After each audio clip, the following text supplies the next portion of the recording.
Good morning, good afternoon, and good evening, wherever you are in the world of rugby. My name is Currie from the 15 Rugby podcast, and recording in a sunny but kind of chilly Joburg. And today we're just going to have a look at the past weekend Currie Cup fixtures around. That was round 2 of the Premier Division in the Currie Cup, and we're just going to have a quick look at the different matches, 4 matches played. And starting off on Friday afternoon, we had a fantastic and inspired Faf de Klerk led Cheetahs that beat the Sharks 43-21. Second match of the weekend was the Lions versus the Pumas at Ellis Park, and I must say also that playing at Ellis Park always seems to bode well for the Lions. Lately, these last couple of years, it has become again a kind of a fortress for the Lions. Reinhard Jonker, number 12 centre of the Lions, receiving deservedly man of the match. Referee Griffin Colby didn't have a too bad match, I would say. Maybe his positioning can improve a little bit, but I don't think he had a too bad outing on the day. The Lions, I made a complete video about the Lions and their game specifically. Their attacking play is great. Their support play is fantastic. And I think they made a couple of changes to the way that they defend. The defensive structure seems to be a little bit different from the URC structure out wide, especially. They've got a better defense, and they seem to keep their line better, although they don't have much of a rush defense. But I think it's all in all, it's good. We've got some new players in the team that's putting up their hands very, very early. Guys like Morne Venter, Likona Finca, Latika Nella, and then obviously a guy like Reinhard Jonker that put up his hand. And I think Likona Finca and Reinhard Jonker as a combination are going to be something special to watch this year. Between the two of them, they had 28 carries, and I love that. I love the way our Likona Finca runs and plays at space as a center. That's really good. I think Zian Salier needs a bit of time to develop at 9, and then somebody else who I'm really hoping will get a starting berth against the Bulls this coming weekend is Cecil Parsons, the Redhead Ginger Club prop. I think he's amazing. And then Ruan Delport, I think, can make a really good captain going forward this year. The Pumas will be really disappointed with both of their last fixtures. I think Coach Jimmy Stonehouse has got work to do there, because they did not look like the Pumas that we have come accustomed to know over the past few years. So the Lions then winning that match, of course, 52-29, and things looking good for the Lions at this stage.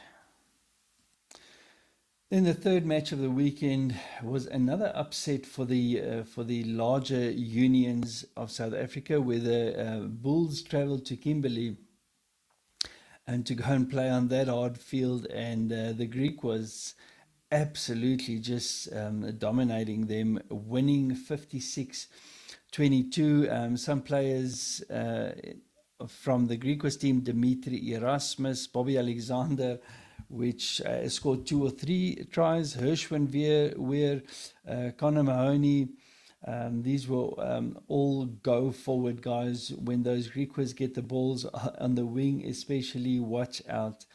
They are very, very dangerous, and I love the way that they play. They play direct, hard rugby. Don't ask no questions. They just go straight for the try line.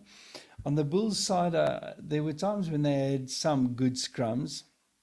They actually, I think before halftime though, they swapped out the entire front row, and I think the Bulls have got some work to do and some deep digging to do soul wise in order to get their campaign back on track. I wasn't too impressed with the Bulls number 9. Um, uh, Although Keegan Johannes at number 10 played a pretty solid game under the conditions. I think he had some good line kicks and tactical kicks. But for much of the part, the Bulls looked to be without a plan, especially on attack.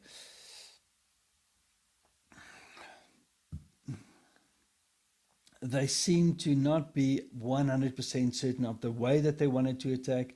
And it also maybe has a lot to do with the team that not really knows each other as individual players yet, and they're not certain what the next player or the previous player is going to do, and where to slot in to perform or to support each other. Nevertheless, 2 losses from 2 outings, and this week they're playing against the Lions in Johannesburg, not at Ellis Park though.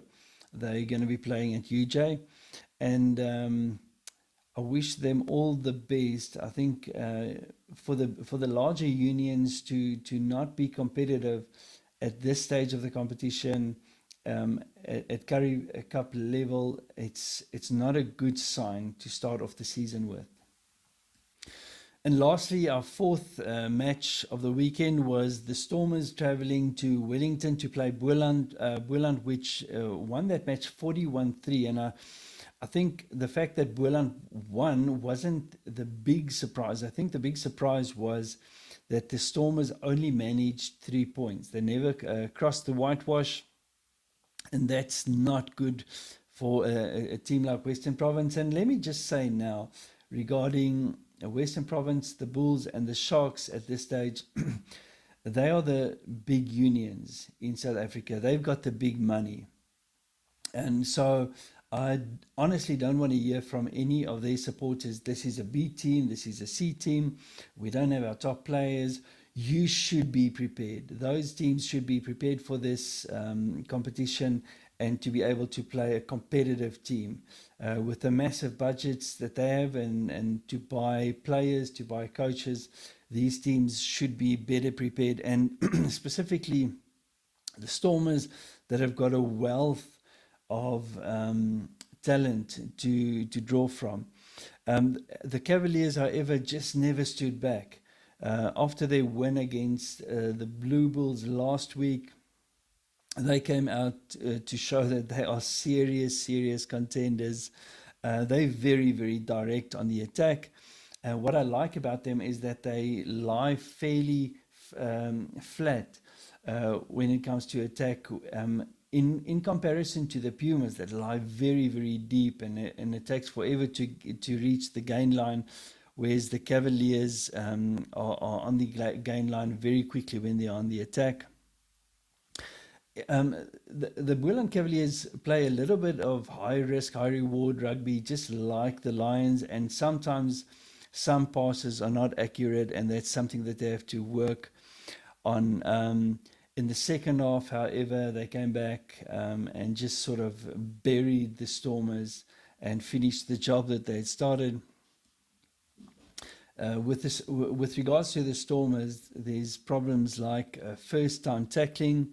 The attack plan looks incoherent. It looks without any purpose. And I think that the players simply don't know each other well enough, but that's not an excuse. They should be better. We expect better from a team like the Stormers. They should be much better.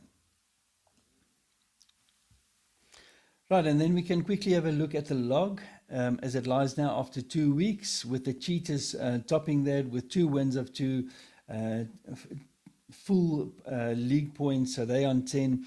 Second, we've got the Boland Cavaliers also having won their first 2 matches, first against the Bulls, then against the Stormers, and with 9 league points. Third, coming in the Lions with a much improved performance this week against the Pumas after having lost their first week against the Cheetahs narrowly. And they're on 7 league points. The Greek was then coming in on 4th position with 6 league points. And then to me, the next 4 teams at this moment, if they are not going to sort of sort out things and come up with winning ways in this third round, they might be starting to think about problems instead.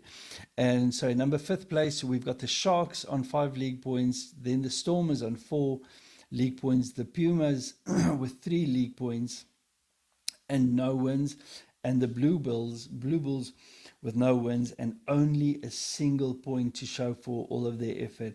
So if we look at the fixtures for this third week, starting on Friday afternoon at 7 o'clock, we've got the Griquas hosting the Cheetahs. That's going to be a massive match, and it's going to be tough. Those neighbors never leave anything on the field for each other. So it's going to be a really, really interesting and hard match. I'm sure that the Griquas would want to upset the Cheetahs at this stage of the competition. Then on Saturday at 3 o'clock, we've got the Stormers hosting the Sharks. And again, that's going to be a really important match for those 2 coastal teams to show that they can actually be part of this competition in terms of aiming for the last 4 positions or the top 4 positions for a semi-final. And then Saturday at 5:05, the Lions are hosting the Blue Bulls at UJ Stadium.